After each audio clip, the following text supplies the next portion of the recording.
Bonjour tout le monde. Allô? Allô? Bon vendredi 25 novembre. Oui! J'espère que vous êtes en pleine forme, la gang. J'espère que vous allez être plusieurs à participer aujourd'hui au live et poser un paquet de questions par rapport au crédit parce que c'est important de bien connaître le crédit. Alors, merci Nathalie. Je te présente Nathalie Réaume qui est dans l'automobile depuis encore plus longtemps que moi, 94. Absolument. Fait que des fois, on finit par se trahir avec notre expérience au niveau de l'âge. on peut plus dire qu'on est dans la trentaine. Même en US, ça marche plus. Fait que tu es dans l'automobile, bon, ça fait vraiment depuis 94, puis tu t'as décidé de te spécialiser dans le financement depuis plusieurs années maintenant. Absolument. Et dans le cadre de nos entrevues de gens qui ont à cœur les mêmes choses qu'à l'Académie, qui sont vraiment de rehausser la réputation, de redorer la réputation de l'industrie, de faire en sorte que les gens soient plus professionnels, compétents et qu'ils soient intègres. On a une super bonne invitée aujourd'hui, Nathalie. Donc, merci d'avoir accepté l'invitation. Ça me fait rien plaisir. Bon, fait que j'ai-tu oublié des bouts importants là, dans ta présentation? Non, pas du tout. C'était parfait. Merci. OK. Fait que pourquoi tu t'as décidé de te spécialiser au niveau du financement? Qu'est-ce qui t'a amené à faire OK, moi, je me spécialise là-dedans parce que tu étais comme moi, fournisseur d'assurance à l'époque. Absolument. Puis. J'ai décidé de me spécialiser dans le crédit, en fait, parce que je me rendais compte de l'impact qu'on pouvait avoir comme directeur commercial sur la situation financière d'un client. Non seulement pour la transaction qu'on était en train de réaliser pour lui, mais pour son futur également. Pour un client en crédit spécialisé, c'est le rétablissement. Mais pour un client en crédit conventionnel qu'on travaille mal, on peut à la limite même lui nuire pour des transactions futures ou des renouvellements hypothécaires, etc., parce qu'on a mal travaillé son dossier. Alors pour moi, c'était vraiment important d'aller chercher les connaissances nécessaires pour travailler le dossier d'un client de la meilleure façon possible pour avoir un impact positif pour lui tout court, pas juste dans la transaction immédiate. Donc, de travailler de façon intègre et responsable pour le client au niveau de son crédit. Fait que c'est pour cette raison-là que j'ai voulu me spécialiser particulièrement au niveau du crédit. Fait que là, tu t'es spécialisé, puis tu as commencé à donner des formations il y a maintenant quoi, 9 ans? Oui, un peu plus de 9 ans que je fais des formations en crédit. Donc, je suis allée chercher moi-même les connaissances nécessaires au niveau des diverses ressources, que ce soit l'Autorité des marchés financiers, que ce soit les institutions financières, que ce soit Equifax.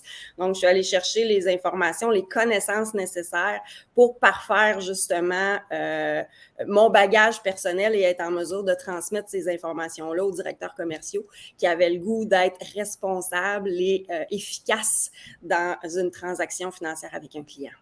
Qui avait le goût d'être tout simplement comme professionnel. Exactement. Bon. L'objectif est toujours d'être le plus professionnel possible et d'être meilleur à chaque jour. Ouais. Parlons-en de comme professionnel. Moi, j'ai vu un paquet de choses dans le monde des FNI, dans le monde des concessionnaires qui ne sont pas toujours faites de façon professionnelle. Les plus grosses gaffes que tu as vues, tu pourrais-tu nous en parler un petit peu au niveau crédit? Pas au niveau vente, là, mais au niveau crédit. Bien, au niveau crédit, les plus grosses gaffes, c'est sans être une gaffe en soi, c'est la mauvaise connaissance des partenaires d'affaires qu'on peut avoir. Donc, de mal présenter notre dossier à la mauvaise institution financière et ainsi créer des demandes excessives dans son bureau de crédit. C'est malheureusement ce qui se produit le plus. C'est vraiment de mal connaître ses partenaires et de présenter la transaction d'une mauvaise façon. Ah, puis des fois, on a des partenaires là, en crédit. On va démystifier qu'est-ce que le crédit régulier, qu'est-ce que le crédit alternatif spécialisé et tout. Mais on a des gens, même des représentants qui viennent voir, puis envoie-moi-les tout le temps. Envoie-moi toutes tes demandes, envoie-moi-en. Mais Colin, tu ne réponds pas aux critères du client. Pourquoi je te l'enverrais? Exactement. C'est vraiment de connaître nos partenaires d'affaires et ce qu'ils font comme type de transaction. Un exemple que je peux vous donner, quand une institution financière ne considère pas un type de revenu spécifique, puis qu'on envoie le dossier à cette institution financière-là, ça va inévitablement être un refus puis une demande de crédit faite absolument pour rien dans le dossier d'un client. Donc, c'est vraiment important de connaître nos partenaires et la situation de notre client pour faire le meilleur match possible. Puis ça a de l'impact d'envoyer ça pour rien. Là. Il y a plusieurs mythes au niveau du crédit. Des fois, j'entends des affaires, je suis comme, non, c'est pas ça, pas en tout. Je suis comme, oh my God, qu'il y a des mythes. Et puis d'ailleurs, si ça te tente, là, on préfère ça en janvier, là, les plus grandes légendes qu'il y a au niveau du crédit. Ça serait très agréable de faire les plus grandes légendes du crédit. Parce que pour être là-dedans depuis 25 ans, là, j'en ai vu des affaires, puis je fais comme, il y en a qui auraient besoin beaucoup plus de connaissances. Fait qu'on regardera pour... Les gens ne le savent même pas. Des fois, c'est pas de le faire par exprès, non, ils ne le savent pas. Bien, malheureusement, encore aujourd'hui, au niveau du département commercial, la formation est, selon moi, encore inadéquate. La formation est un peu faite comme la magie du téléphone. On apprend de un qui transfère à l'autre, qui transfère à l'autre, puis qui transfère à l'autre une connaissance qui est déjà pas parfaite au départ. Fait qu'en bout de ligne, t'es le 25e peut-être qui apprend les défauts du premier qui se sont déformés de téléphone en téléphone. Alors, c'est ce qui fait, selon moi, que les formations devraient être prises dans un premier temps par les directeurs commerciaux.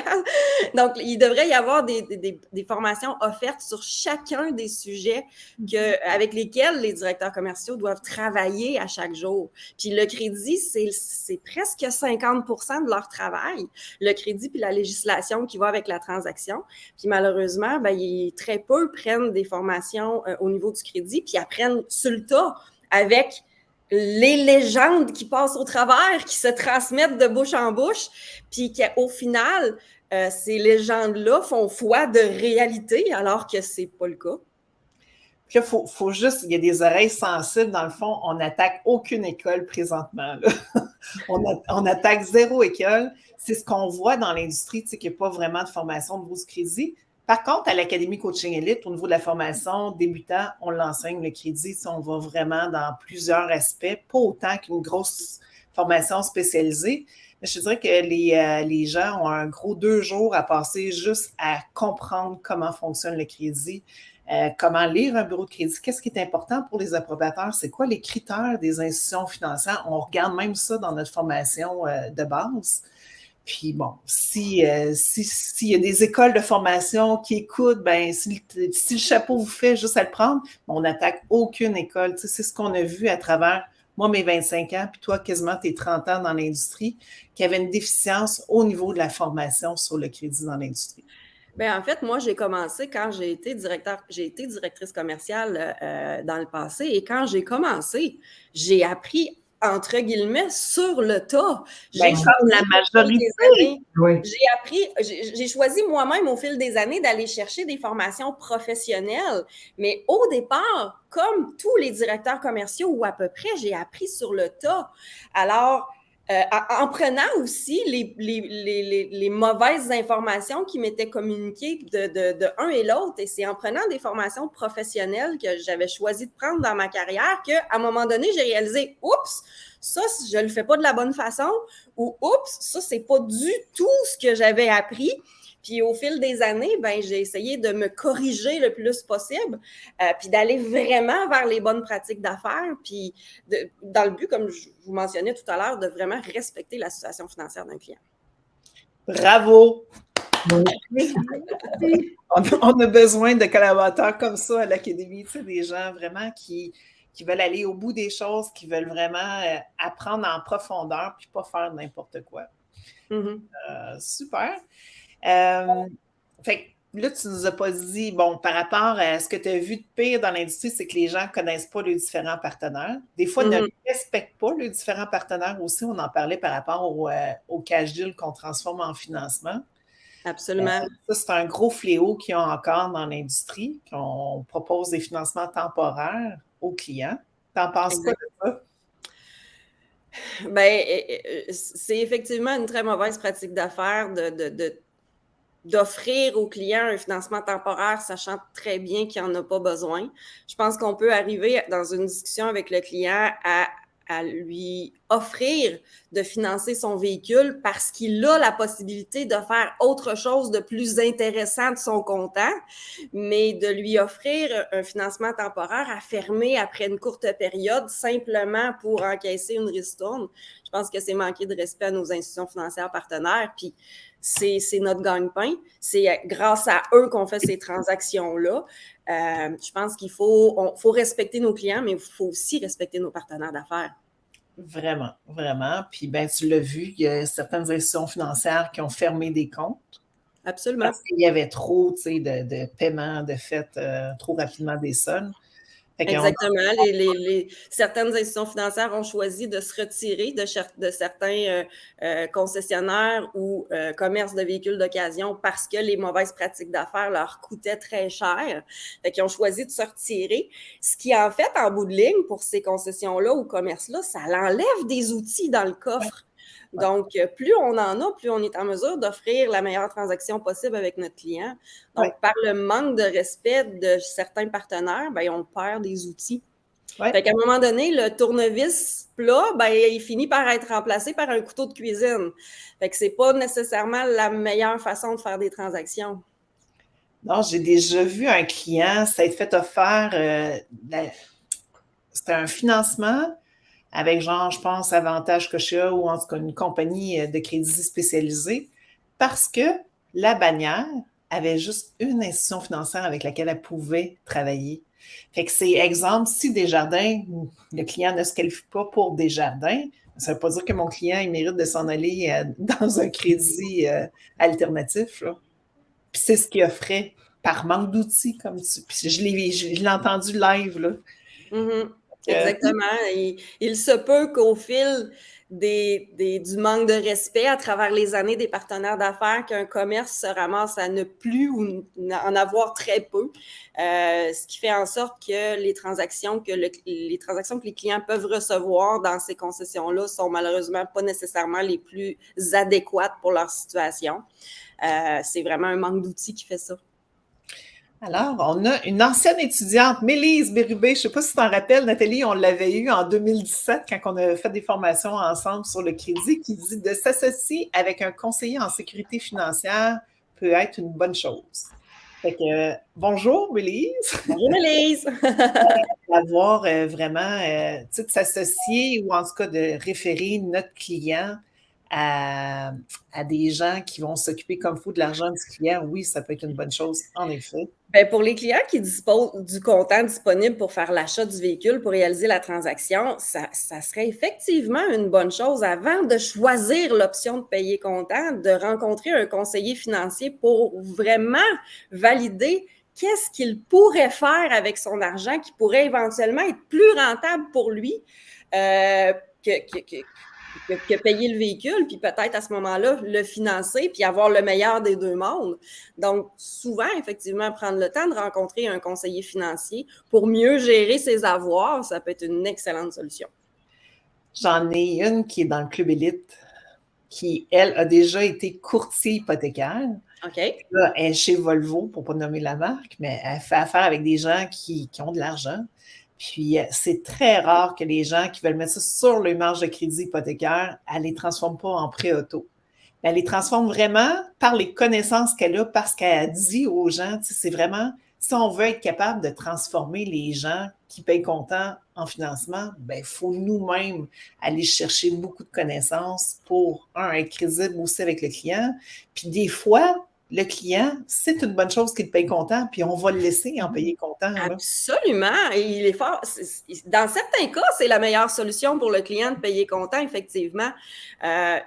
Moi, simplement, ce que je mentionne, c'est que chaque personne devrait prendre de l'information par rapport à ses avoirs, parce que c'est vraiment, c'est beaucoup d'argent. Quand on achète un véhicule comptant, il faut pas oublier qu'on a dû gagner le double ou à peu près pour pouvoir faire cet achat-là. Donc, c'est beaucoup d'argent. Ça vaut la peine de prendre le temps prendre des informations et voir quelle est la meilleure alternative pour être capable de prendre la bonne décision, exactement. Puis peut-être qu'au final, payer comptant, ça sera la bonne décision. Il faut juste avoir l'information pour faire son choix. Bon, je parle depuis le début, là, j'ai pas laissé faire Stéphanie qui disait « Hey, salut à nous, vas-y, Stéphanie! » Moi, ça me passionne. Mais je trouve ça passionnant aussi parce que c'est sûr que moi, mon département, c'est les représentants des ventes. C'est avec eux que je travaille au quotidien. Puis, il y a beaucoup de mythes. Tu sais, quand tu disais tantôt, Geneviève, il y a des mythes sur le financement, mais ça se rend jusque dans le département des représentants, tout ça. Puis, combien de fois j'ai entendu « Ah, ben ce client-là, j'ai fermé tout de suite le projet parce que de toute façon, il ne se qualifiera pas. » Ouais. Ça, c'est moche parce qu'on s'entend que la personne aurait peut-être eu des solutions pour elle, mais que malheureusement, ça ne s'est pas rendu beaucoup plus loin à cause justement de mauvaises idées, de mythes, de paradigmes et tout ça. Donc, le crédit spécialisé, le crédit régulier, le crédit en général, je pense que ça touche tous ceux qui touchent aux clients de près ou de loin dans la transaction d'une vente automobile. Je ne dis pas qu'il faut amener un représentant à être peut-être aussi pointu, là. C'est pas ça du tout, mais d'être capable de poser des bonnes questions, de préparer les choses, de pouvoir faire un transfert FNR représentant de très bonne qualité, de pouvoir amener... Le client... Je vais te poser la question... Le client en crédit régulier puis en crédit spécialisé ne se travaille pas du tout pareil. Non, c'est ça, exactement, mais ils n'ont pas, je ne pense pas que nos représentants reçoivent ça actuellement. J'en ai fait de la formation, je veux dire, je fais ça depuis les 10 dernières années, puis est-ce qu'on passe du temps à parler de ça avec le représentant? Non, ils veulent des techniques de fermeture de vente, des techniques de recherche de besoins, des techniques de présentation, mais de là à aller un petit peu plus loin dans leur connaissance au niveau du crédit, c'est pas quelque chose qui se touche actuellement et ça devrait, parce que là, on est dans une période bancaire particulière, je dirais, avec la hausse des taux d'intérêt et je fais beaucoup de recherches, puis j'anticipe, puis on est là, que nos clients sont très insécures, puis qu'il y a des gens qui ne se qualifieront plus pour du crédit régulier, pas parce qu'ils n'ont pas un bon crédit, mais parce que leur taux d'endettement va être trop élevé. C'est ça qui risque d'arriver. Une spécialiste, là, Nathalie, toi, tu as vu le crédit des gens avec les années changer? Absolument. La situation financière en général des gens a beaucoup évolué à travers les années et depuis les 2 dernières années de façon encore plus marquée. La situation économique actuelle fait en sorte que les institutions financières sont un petit peu plus frileuses elles aussi. Donc, vont évaluer un petit peu plus le niveau de risque de prendre une transaction plutôt qu'une autre. Donc, un client qui a une situation financière un petit peu plus fragile, un ratio d'endettement un petit peu plus élevé, bien, il faut vraiment avoir un niveau de connaissance qui est bon pour trouver la meilleure situation pour lui. Puis ça ne veut pas dire qu'être en crédit alternatif, ce n'est pas une bonne chose. Surtout présentement où les taux d'intérêt se croisent pratiquement. Oui. Donc, on peut aller chercher des solutions en crédit alternatif pour nos clients, d'excellentes solutions qui frisent le régulier, puis permettent aux clients l'accessibilité au véhicule qui correspond à ses besoins, mais en ayant travaillé de la bonne façon. Et je comprends pourquoi tu as des femmes. On a Facebook User, c'est plat. J'ai essayé de voir si j'étais capable de voir le live en direct. Puis je ne suis pas capable de le voir sur un autre appareil, mais qui dit « The best, Nathalie Réaume ». Fait que « The best » pour lui. Puis il y a un autre qui dit « Belle personne à connaître, lâche pas Nathalie ». On va vous répondre quand on va avoir fini le live, mais je voulais juste te dire que tu avais des fans qui ça, c'est sans compter toutes les milliers de personnes qui écoutent en direct, qui n'osent pas écrire un petit mot à Nathalie. C'est ça. Mais effectivement, avec la situation économique actuelle, je vous dirais que les directeurs commerciaux qui vont augmenter leur niveau de connaissance vont réellement tirer leur épingle du jeu. Ouais. Ils vont faire la différence dans les prochaines années. Eux, personnellement, et leurs concessions qui vont suivre aussi, là, ils vont faire la différence entre une livraison ou une cancellation. Oui. Ah ouais, au niveau du crédit, c'est fou. Il faut vraiment faire quelque chose avec le marché, rendre le marché, mais pas le marché, mais le marché de les gens qui travaillent, tous les directeurs commerciaux, il faut les former, mais on va leur offrir de quoi en finissant tantôt. Là. OK, fait qu'il y a la première, la deuxième, la troisième chance. Je sais que tu n'aimes pas ça quand on parle de première, deuxième, troisième. Il y a des boutons! Parce qu'en fait, que ce soit de la deuxième ou de la troisième, ce n'est même pas le cas. C'est du vieux vocabulaire, des vieilles rumeurs. Un client peut être en crédit alternatif sans avoir jamais eu aucune défaillance à son dossier de crédit, mais sa situation financière, d'emploi, quoi que ce soit, ne correspond pas au cadre d'une institution financière en régulier. C'est tout. Ça ne veut pas dire qu'il a fait faillite ou que c'est un mauvais payeur ou quoi que ce soit. Aucunement. Donc, d'entendre, moi, deuxième chance au crédit, ça m'horripile parce que c'est des institutions financières qui font ces transactions-là, qui traitent des dossiers pour des clients qui n'ont jamais eu de défaillance. C'est leur situation qui est différente. Il faut comprendre que les banques qui transigent en crédit alternatif, c'est des banques qui simplement prennent un niveau de risque différent. Ça ne veut pas dire que les clients ont fait une grosse gaffe. Donc, moi, j'ai horreur d'entendre deuxième, troisième chance. Alternatif. Et crédit spécialisé. Autocapital de CIBC, on a Avantage Scotia, on a TD spécialisé, on a IA Services financiers. Exactement. Il y en a qui font comme du alternatif et du spécialisé. Là, il y en a qui il y en a qui chevauchent les deux niveaux de crédit. Mais maintenant, il y a beaucoup de joueurs. Là. Il y a aussi Axis, il y a Eden Park, il y a OCM, il y a Northlake, il y a Santander, il y a Lencare. On a beaucoup de joueurs. Et c'est ce qui fait qu'on a beaucoup d'outils dans notre coffre. Puis il faut vraiment bien les connaître pour les utiliser de la bonne façon. Et ça peut faire de très, très grosses différences. Si on connaît bien notre dossier, bien, inévitablement, on va aller chercher l'institution financière qui va nous apporter le meilleur taux d'intérêt et la meilleure transaction pour notre client. Puis les écarts peuvent être aussi marqués que 10% entre la présentation entre deux institutions financières.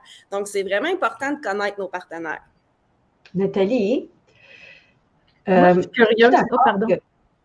Es-tu d'accord que ce qu'on discutait, Geneviève puis moi, la semaine passée, quand on est allé à Québec, c'est qu'importe quasiment le métier que tu vas prendre, que ce soit comptable, fiscaliste, avocat, médecin, notaire, nomme-les, ils vont à l'université, ils ont une certification, puis en plus, ils ont des exigences de spécialisation, de mise à niveau. Absolument. Puis là, encore plus, on dirait que ça devient de plus en plus criant, le crédit dans le domaine FNI. Puis on trouvait ça comme aberrant que les directeurs commerciaux, tu l'as dit tantôt, là, c'est 50% de leur job. C'est la base de tout, le crédit, puis l'impact est énorme. Est-ce que c'est normal qu'il n'y ait pas de certification, puis qu'il n'y ait pas plus de... Parce que moi, je trouve que le manque de professionnalisme, je ne veux pas jeter la pierre, vient pas nécessairement... souvent, de la majorité d'un manque de bonne volonté, mais beaucoup plus d'un manque de connaissances. Définitivement. Est-ce que tu es d'accord que ça prendrait comme un cadre professionnel? Parce que dans la vente, les directeurs commerciaux doivent se voir comme ça, des professionnels de la vente et par l'entrefait, des spécialistes du crédit. Absolument. Je trouve ça aberrant, effectivement, qu'un directeur commercial puisse avoir autant d'impact dans la vie de quelqu'un, puis d'avoir aucune formation reconnue, uniforme pour faire ce travail-là. Quand je parle de reconnu, je parle pas de la qualité des formations qui peuvent être données par différentes écoles, pas du tout. Je parle d'une formation qui peut être reconnue par les divers partenaires avec lesquels on doit faire affaire. Est-ce que ce qu'on dit dans la formation est reconnu par Equifax? Est-ce que ce qu'on dit dans nos formations, c'est reconnu par les banques? Est-ce que ce qu'on dit dans nos formations, c'est reconnu par l'Autorité des marchés financiers? quand je parle de reconnaissance par nos partenaires, c'est ça. Et présentement, puis je m'inclus là-dedans, nos partenaires d'affaires ne sont pas impliqués non plus dans les formations qu'on crée et qu'on dispense à nos gens. Et il n'y a pas de règles. Fait que ça serait mais malgré très agréable qu'il y en ait. Nathalie, je sais que tu es toujours en relation avec les dirigeants des banques puis que tu poses souvent plein de questions.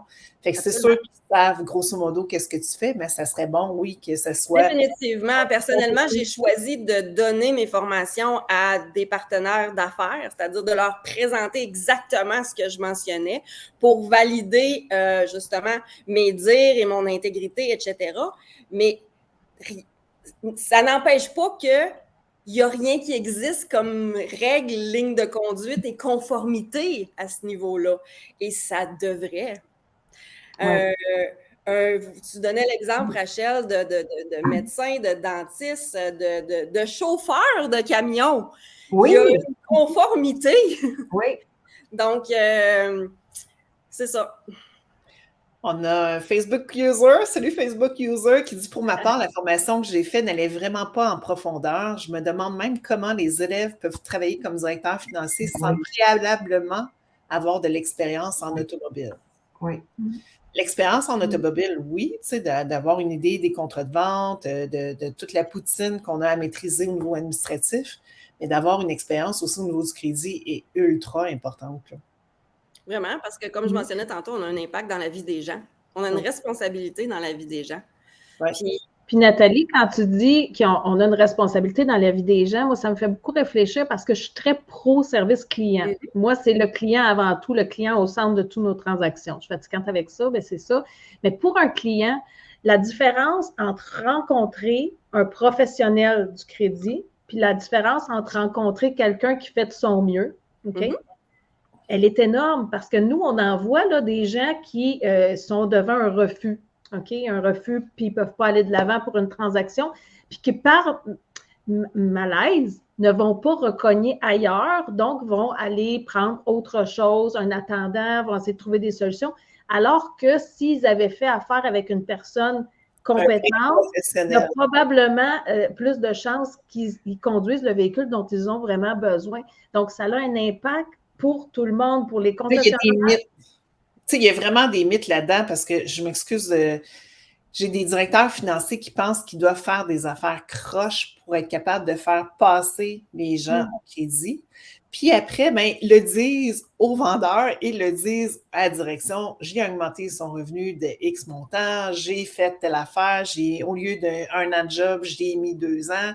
Tu sais, il se fait comme plein de choses. Hein. Au niveau du crédit, Nathalie, tu l'as vu dans ta carrière à maintes reprises, pas juste moi. OK, parfait. Donc, est-ce qu'il y a moyen d'être transparent, intègre et de livrer encore plus de taux? Absolument, parce qu'en connaissant nos partenaires d'affaires puis en connaissant leurs critères, on est capable de trouver le bon partenaire d'affaires pour la situation de notre client sans avoir à jouer sur ces paramètres-là, justement. Oui. Alors, en analysant bien le dossier, on trouve tout de suite le match parfait au lieu de se casser la tête à essayer être créatif, hein, comme tu dis. Oui, avoir un niveau de créativité élevé. On n'a pas besoin de ça. Non, puis ça va faire du bien quand ça va arrêter. Tu sais, quand les gens vont prendre conscience qu'on peut vraiment faire les choses de la bonne façon. On n'est pas obligé de faire ce que Pierre Jean-Jacques a fait en 1930. Là, maintenant, on travaille droit. On y va vraiment avec les informations qu'on a. Puis oui, ça va être des fois plus de discussions avec un approbateur. Hein? Parce que, oui, définitivement. Définitivement, mais en connaissant bien le dossier de notre client, en étant allé chercher la bonne information de la part de notre client, puis en connaissant notre partenaire d'affaires avec lequel on est en train de faire une transaction, on est capable, avec les discussions avec nos partenaires, d'en arriver à une solution positive, là. Vraiment. Fait que des fois, c'est des petites choses qui, tu sais, ça reste une négociation. Des fois, c'est des petites choses que notre partenaire va nous demander de modifier dans notre transaction qui va faire en sorte que ça va être un oui. Puis que notre client va être tout à fait heureux de ça. Donc, c'est juste de respecter les deux parties, en fait. On est intermédiaire entre notre client et l'institution financière. Fait qu'il faut respecter les deux parties. En travaillant bien, là, tu sais, toi, là, bon, on va en parler, tu sais, tu repars ta compagnie, tu as été t'asseoir en concession, là, tu reviens, puis on est super contents. Mais c'est ça, tu sais, il y a vraiment... j'ai perdu mon fil d'idée, qu'est-ce que je voulais dire? Wouhou! Je suis trop énervée, Nathalie revient sur le mot. Wouhou! Nathalie va pouvoir faire des belles formations sur le crédit. Dans le fond, tu as perdu le fil quand on parlait de faire les bonnes choses puis de discuter avec les partenaires, là. Oui, c'est ça que je voulais dire. C'est que la réputation que tu te bâtis comme directeur commercial quand tu travailles droit, ça n'a rien à voir avec la réputation qu'un autre se bâtit quand il travaille toujours tout croche. Exactement. Puis ça, d'avoir une bonne réputation, ben, ça fait en sorte aussi qu'on va chercher plus d'approbation. Exactement. La réputation qu'on a comme intermédiaire, justement, entre un client et une institution financière va faire la différence dans la négociation qu'on va avoir avec la banque. Premièrement, notre langage va être adapté pour les deux parties. On va être capable de bien expliquer à un client, puis on va être capable de parler en langage bancaire avec l'institution financière. On va être capable de parler de risques, on va être capable de parler d'options, on va être capable de parler de garanties, pas mécaniques, mais de sécurité pour l'institution financière. Alors, on est capable, avec notre niveau de connaissance puis notre réputation, d'avoir le bon langage avec les bonnes parties. Oui. On a une question, Geneviève. Oui. L'afficher. C'est quoi la meilleure façon de connaître les partenaires? L'expérience, ce n'est pas évident quand tu commences. Je dirais que quand on commence, la meilleure façon de connaître les partenaires, c'est de s'asseoir, de prendre le temps de s'asseoir avec eux et de poser des questions d'affaires, d'avoir une discussion d'affaires. Donc, quel est le genre de client? C'est quoi les revenus que votre institution financière considère? C'est quoi les ratios d'endettement? Vraiment d'aller chercher à peu près sur chaque point du profil financier qu'on complète, qu'est-ce qui est le plus pertinent pour chacune de nos institutions financières? Pour presque faire une demande de crédit avec nos banques. Nathalie, en partant là, de faire une formation comme on va offrir à partir de janvier, de faire une formation où vraiment ils ont toutes les informations des, mettons, les 20 principaux partenaires en crédit financier, bien déjà, ça te donne une bonne base si tu veux apprendre rapidement. Ça fait que tu as la base. Puis après, oui, on parle à nos représentants puis on va chercher les bonnes informations. Tu sais, as-tu des deals qui ont été acceptés dernièrement que, normalement, ils ne sont pas acceptés?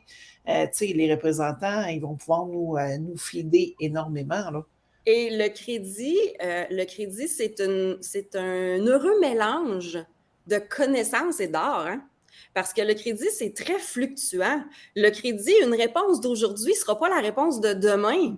Alors, c'est important de garder le contact avec nos partenaires d'affaires puis de prendre le temps de jaser avec eux à l'intérieur d'une semaine de travail, puis de savoir qu'est-ce qui a changé, peut-être même dans cette semaine-là.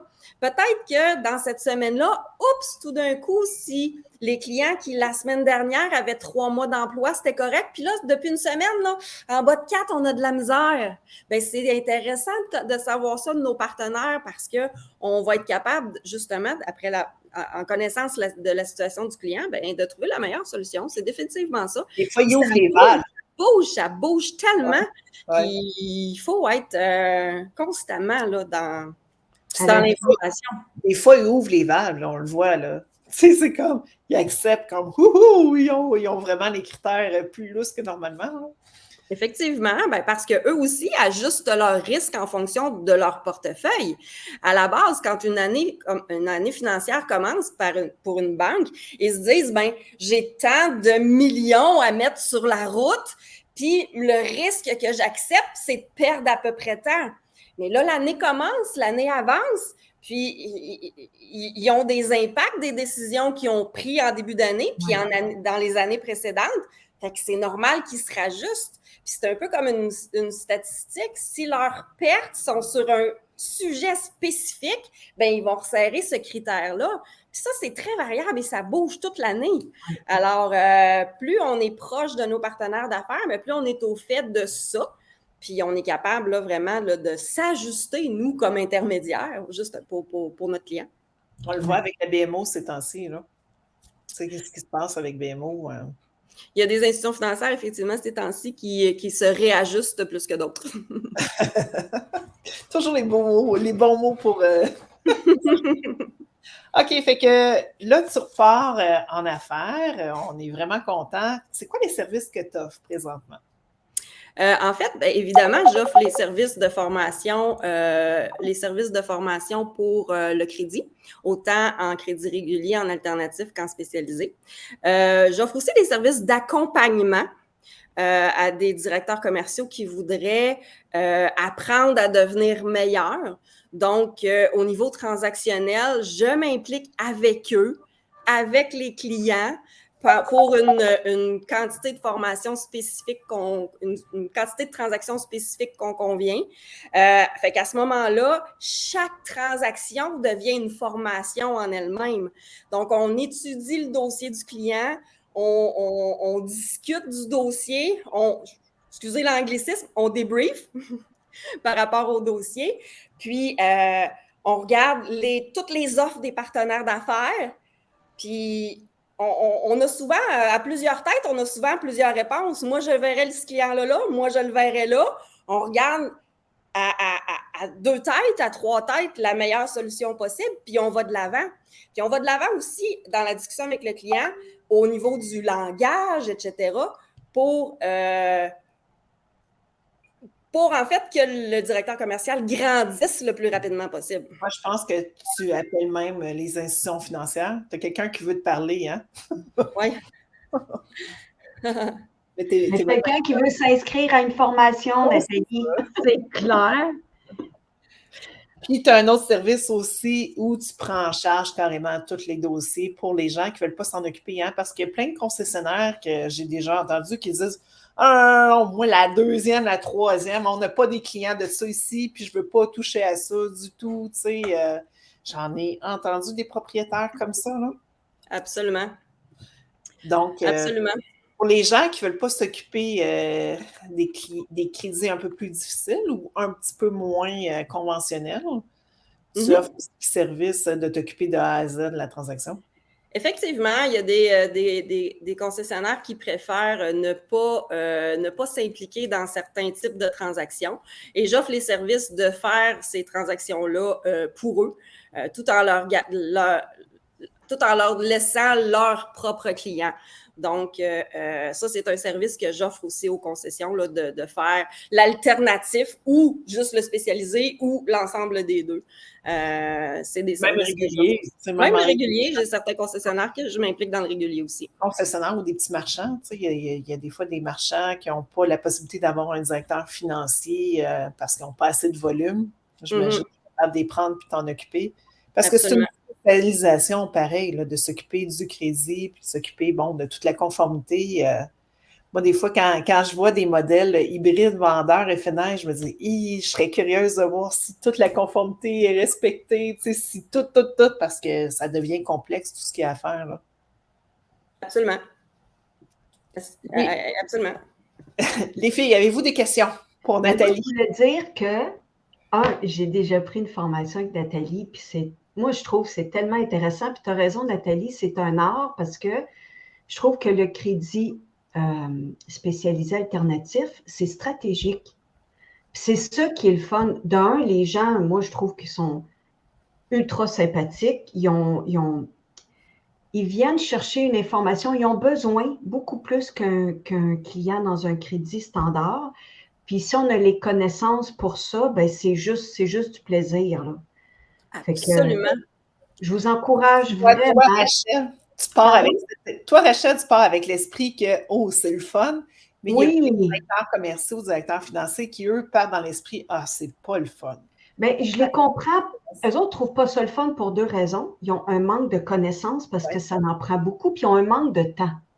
Et des fois, leur rémunération n'est pas planifiée pour gérer des clients, des transactions de crédit alternatif spécialisés, parce que ça prend plus de temps. Mais quand tout ça est adressé, c'est wow, là. Je vous encourage fortement à aller chercher les connaissances.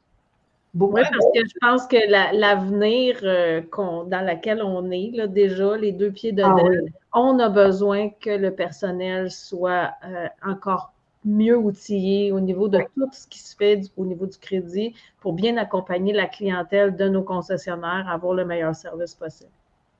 Moi, je t'entendais, Nathalie, tantôt, je me disais un club élite pour directeurs financiers, directeurs commerciaux, je sais que toi, tu les appelles les directeurs commerciaux, à CCAQ aussi, hein, c'est directeurs commerciaux, c'est pas directeur financier. Mais il y en a que c'est directeur des services financiers, ça, c'est tout le temps comme mêlant, parce que quand je parle à des gens, je fais FNI, directeur commercial,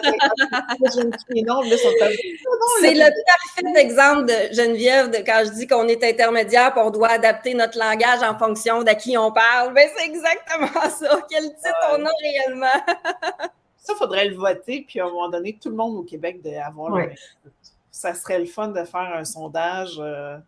Vous aimez. Mais de toute façon, au niveau légal, la CCAQ, eux autres, c'est directeur commercial. C'est pas directeur financier. Hein. Alors, sur ça, d'avoir un club d'élite pour les gens qui veulent vraiment devenir des super experts, en commençant par une bonne formation de base, puis après en étant accompagné, parce que comme le nom de mon école le dit, Académie Coaching Élite, si tu veux devenir l'élite, il faut vraiment que tu aies une bonne formation, puis il faut vraiment que tu sois bien accompagné. Puis absolument. Si tu fais les deux, là, tu vas être capable de devenir élite. Fait que d'avoir, je ne sais pas s'il y a des gens qui nous écoutent qui disent « Ah, mon Dieu, ça pourrait être intéressant, oui, de faire partie d'un club élite pour directeurs commerciaux qui veulent vraiment devenir des experts au niveau du financement. » Parce que le club élite qu'on a présentement à l'Académie, ben oui, on y va au niveau du crédit, mais pas autant spécialisé qu'on pourrait le faire avec Nathalie. Fait que s'il y en a qui écoutent, qui disent « Ah oui, ça serait super intéressant, puis ça se rembourse tellement vite, là. » Hey, pour avoir fait des formations avec toi là, en 2017, là, je me rappelle, là, il y en a qui nous rappelaient dans la même journée en disant « Ce deal-là, je ne le livrais pas et je l'ai livré. » Fait que ça représente quand même vite. Absolument. Vite, là, c'est incroyable. Là. Oui. C'est une fierté aussi quand on est en transaction avec le client qui a une situation un peu plus difficile. C'est une fierté d'arriver à y trouver une solution puis de rendre notre client heureux à la prise de possession du véhicule. C'est vraiment très agréable. Oui. Fait que levez la main si ça vous tente. On va regarder pour vous offrir quelque chose qui serait monté sur mesure. Mais ça commencerait par, oui, une bonne formation au départ. Parce qu'il y a une bonne formation à avoir pour le crédit. Il y a une grosse formation à avoir aussi pour les conversions bancaires. Je le vois beaucoup, moi, avec la gang du Club Élite présentement. Puis, ça prend des grosses connaissances. On va être capable de faire des switches. Pas des switches temporaires, mais des vrais switches. Exactement, de faire une transaction qui respecte la situation financière du client puis notre partenaire d'affaires. Oui. Bon, on a quelqu'un qui nous demande c'est quoi qui implique le Club Élite? Bien, qu'est-ce que ça implique? Premièrement, ça prend des gens qui ont le désir de vouloir devenir un expert. Ça part tout le temps par là. Fait que si moi, j'ai le désir de vouloir m'améliorer, de vraiment être au top dans mon domaine, bien, on vous amène au top dans le Club Élite. Je ne sais pas si la personne qui écrit, je vois juste Facebook User, c'est la personne qui écrit, il y a plein de témoignages de gens qui sont dans le domaine, qui sont directeurs commerciaux depuis des fois 20, 25 ans, puis qui font partie du Club Élite, puis qui viennent chercher un paquet de connaissances. On a Mélise qui nous dit qu'elle a suivi la formation. C'était pas la formation élite, c'est vraiment la formation sur le crédit. Elle était là, en effet, en 2017. Puis elle l'a mis sur son CV, puis ça paraît bien. Bon, super. Ça paraît bien, mais j'imagine que c'est pas juste une question de paraître, c'est une question. Mélise, elle avait déjà, je me rappelle d'elle, elle avait déjà beaucoup de connaissances quand elle est venue en Absolument. Absolument. Mélise, elle avait justement cette fougue-là d'aller chercher les connaissances supplémentaires pour parfaire son coffre d'outils puis trouver les meilleures solutions pour ses clients. Vraiment. Fait que félicitations, Mélise, pour ça. Oui, vraiment. Puis je suis sûre que tu étais venue chercher des trucs aussi que tu as réussi à mettre en application dès que tu es revenue en concession. Là. Ben, les clubs élites, c'est ça, hein, Geneviève, les gens, ils viennent chercher des connaissances supplémentaires, ils viennent chercher ton accompagnement, l'accompagnement des experts qui sont avec toi, puis ils peuvent l'appliquer déjà au quotidien, dans chacune de leurs transactions, puis on le voit, là, on le voit au jour le jour, l'impact que ça a dans leur vie, dans leur façon de travailler, dans leur bien-être au travail, puis aussi la satisfaction des clients qui est là. Donc, un club élite, ben, ça fait une grosse différence, mais comme tu dis si bien, ça prend des gens qui veulent, parce qu'autrement... Ça prend des gens qui veulent, puis après, ça prend des gens qui sont capables d'investir un peu de temps. Parce que on n'est pas capable de prendre le cerveau à Nathalie, puis on l'envoie toute avec une seringue, on va chercher sa matière, puis on la pousse. Non, ça prend un peu de temps, donc ça prend normalement 2 heures, autant au niveau représentant, club élite, autant aux directeurs commerciaux. Si on met 2 heures par semaine dans notre apprentissage, watch out, ce que ça fait, quand on fait juste appliquer ce qu'on veut appliquer. Là. C'est ça. Puis on le voit, ça fait une grosse différence en ceux qui s'impliquent là, à 1000%, là, puis qui font leurs heures, puis qui réécoutent parfois leurs vidéos, qui font plus de coaching. On le voit. Il y a une grande, grande différence au niveau du succès de ceux qui mettent de l'implication. C'est fou. Ce que la personne voulait dire, c'est est-ce une formation ou un club de discussion et d'échange de connaissances avec une carte de membre? Genre, bonne question. Des fois, je prends pour acquis que tout le monde sait c'est quoi. Ben non. Donc, les clubs élites, c'est de la formation qui est donnée. Fait que oui, il y a de la formation offerte, de la formation de niveau expert, pas de la formation de niveau de base, hein, mais c'est vraiment de la formation de niveau expert qui est offert. Il y a de l'accompagnement, qu'on appelle en anglais du coaching, en privé et en groupe. Donc oui, en groupe, il y a des échanges entre les directeurs financiers qui sont vraiment wow. Il y a des échanges. Cette semaine, j'ai assisté au coaching de groupe des représentants, puis c'est le fun de les voir échanger. Oui. Ils se partagent plein de trucs, c'est tellement gratifiant, puis chacun évolue à son rythme, mais la force du groupe, moi, j'en viens pas de voir comment c'est puissant, la force de ce groupe-là, parce que c'est tous des gens qui veulent. Fait qu'imagine, tu mets les meilleurs joueurs de hockey dans la même équipe, sacrifice, d'après moi, il y a une couple de buts qui vont se compter. Là. De plus, oui, c'est sûr. C'est ça. Il faudrait rajouter aussi que c'est un club privé. Oui. C'est pas, il faut s'inscrire à ce club-là. Ouais. C'est ça. Il faut s'inscrire, bien oui, il y a un coût. Oui. C'est pas un coût, c'est un investissement. Pour vrai, j'ai mal employé mon terme. Là. C'est vraiment un investissement, puis on va chercher des subventions. Puis souvent, là, en dedans d'un mois, les gens ont déjà remboursé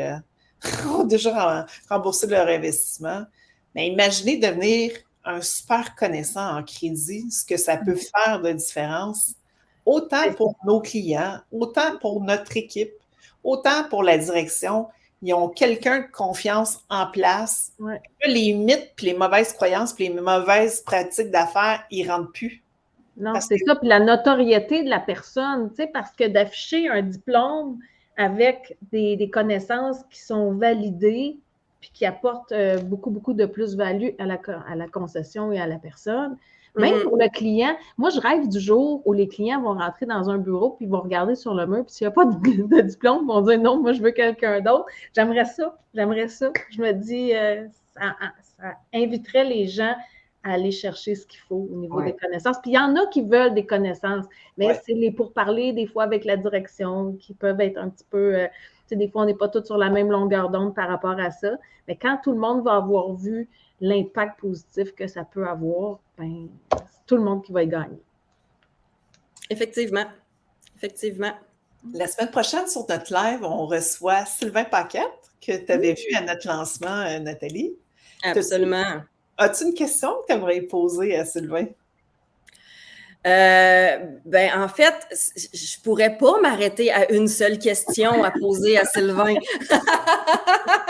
Je pense que tout le monde devrait préparer une question pour Sylvain la semaine prochaine parce que il est lui-même en soi un bagage de connaissances incroyable au niveau du crédit puis des bureaux de crédit. Alors, je serais très en peine d'en choisir une aujourd'hui. Il est très, très, très connaissant au niveau du crédit. Il est très connaissant aussi au niveau des fraudes. Là, il est rendu, on le voit à télé, notre beau Sylvain. Fait qu'on a la chance de l'avoir la semaine prochaine. Puis, Effectivement, soyez là tout le monde, ça s'annonce extrêmement positif la semaine prochaine également. Ouais, puis super intéressant, Sylvain. Tout ce qui s'en vient s'annonce extrêmement positif. Moi, je vois 2023 comme une année vraiment charnière pour les gens de l'automobile. Je vois vraiment qu'on peut créer la nouvelle génération dans l'automobile, une nouvelle génération de gens plus compétents, une nouvelle génération où on enlève tous ces faux mythes-là, ces fausses croyances-là, puis qu'on se met à travailler comme il faut, en mettant, bien entendu, le client à l'avant-plan de nos décisions, puis en le traitant super bien. Mm-hmm. Et on peut faire toute une différence pour ce qui se passe dans les prochaines années. Absolument. Absolument. Alors, chacun d'entre nous qui veut être meilleur peut faire une différence dans les prochaines années. Oui. Puis des fois, j'en ai des directeurs commerciaux qui me disent « Hey Geneviève, moi, je me force à travailler bien, mais mon collègue ne travaille pas bien. Je ne sais pas quoi faire. Non. » Moi, je lui dis tout le temps aux gens qui m'abordent comme ça en disant « Toi, fais tout ce que tu peux de la bonne façon, reste intègre, sois fier de ce que tu fais. Vas-y, au niveau de ta conformité, au niveau de tout ce que tu as à faire pour faire une belle job. » Puis, c'est une transformation à la fois, Si on devient un expert, ben, on va influencer d'autres qui vont vouloir à leur tour devenir des experts. Puis, à un moment donné, la direction va vraiment aussi vouloir des vrais experts dans leur concession. Absolument. Bon, ben merci. Merci. Ben, merci à vous tous. Ça a été très agréable encore une fois. Merci, Nathalie. On va vous revenir en janvier avec les mythes, les croyances. On va vous revenir avec d'autres trucs. Peut-être une formation de base, Nathalie, qu'on peut commencer à offrir dès janvier à l'Académie, puis en collaboration avec toi, puis peut-être Sylvain pourra faire une bride aussi. Pardon. À tes souhaits, Rachel.